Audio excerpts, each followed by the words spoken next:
আসসালামু আলাইকুম। কেমন আছেন বন্ধুরা? আশা করি যে যেখানে আছেন সবাই ভালোই আছেন। আমিও আলহামদুলিল্লাহ ভালো আছি। তো আমার হাতে চালতা দেখে নিশ্চয়ই বুঝতে পারছেন এই চালতাটা দিয়ে হয়তোবা আচার অথবা ভর্তা করে খাওয়ার জন্য আমি চালতা নিয়ে ঘুরে বেড়াচ্ছি। তো আমি আজকে চালতের আচার করব। তো আমি এখানে 2টা চালতে কেটে ধুয়ে নিয়েছি। এখন আমি আচারের মশলা তৈরি করার জন্য চুলায় একটি কড়াই দিয়েছি। প্রথমে আমি 2টা শুকনা মরিচ দিয়ে দিলাম। মরিচ 2টাকে আমি ভেজে নেব। এর মধ্যে দিয়ে দিলাম পাঁচফোড়ন। এখন আমি এগুলোকে টেলে নেব। আচারের মশলা টালা হয়ে গেছে, ওটাকে আমি গুঁড়ো করে নেব। আর এদিকে আমি চালতে বসায় দিলাম চুলায়।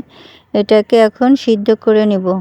তো সিদ্ধ করার জন্য আমি পর্যাপ্ত পরিমাণে পানি দিয়ে দিলাম আর দিয়ে দিচ্ছি 1 চামচ হলুদের গুঁড়া। হলুদের গুঁড়া দিলে এটার কালারটা সুন্দর থাকবে।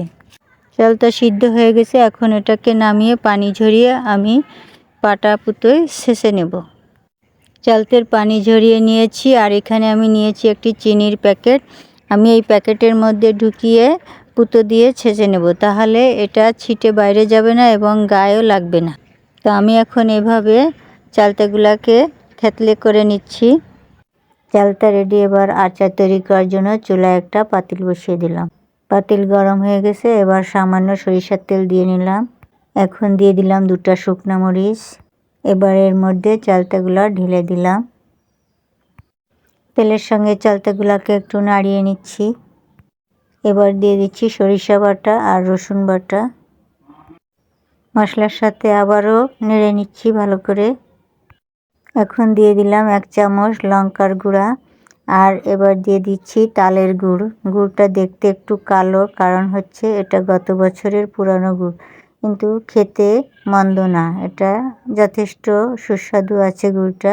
তো আমি এটা দিয়ে আজকের চালতের আচারটা তৈরি করছি। বন্ধুরা, আজকে আমার এই চালতের আচারের ভিডিওটি যদি আপনাদের কাছে ভালো লাগে তাহলে লাইক, কমেন্ট, শেয়ার করবেন এবং সাবস্ক্রাইব করে পাশে থাকবেন। এখন আমি দিয়ে দিচ্ছি সেই পাঁচফোড়নের গুঁড়াটা। এবার আমি ভালো করে এটাকে আবার নেড়ে মিশিয়ে দেব। তো আমার আচারটার কিন্তু তৈরির সব প্রসেসিংই শেষ। এখন এটাকে একটু ভালো মতন জাল করে একটু ঘন ঘন করে তারপরে নামিয়ে নিব। এখানে আমি 1 চামচ লবণ দিয়ে দিচ্ছি, তবে সিদ্ধ করার সময়ও আমি কিছুটা লবণ দিয়েছিলাম, সেটা স্কিপ হয়ে গেছে। যাকে বলে নুনের মতন ভালোবাসা, আসলে নুন ছাড়া মিষ্টির ব্যালেন্সটা ঠিক মতন হয় না, তাই নুনটা একটু দিতেই হয় মিষ্টি জিনিসেও। তো আমার আচারটা তৈরি হয়ে গেছে, এখন আমি এটাকে ঢেলে একটা প্লেটের মধ্যে সার্ভ করে নিচ্ছি। তো বন্ধুরা, গুড়ের কারণে আমার আচারের কালারটা দেখতে এমন হয়েছে, কিন্তু কালার যেমনই হোক খেতে কিন্তু সেই সুস্বাদু হয়েছিল। আপনারাও এভাবে তৈরি করে খেয়ে দেখতে পারেন। সবাই ভালো থাকুন, সুস্থ থাকুন, এই কামনায় আল্লাহ হাফেজ। সবাইকে ধন্যবাদ।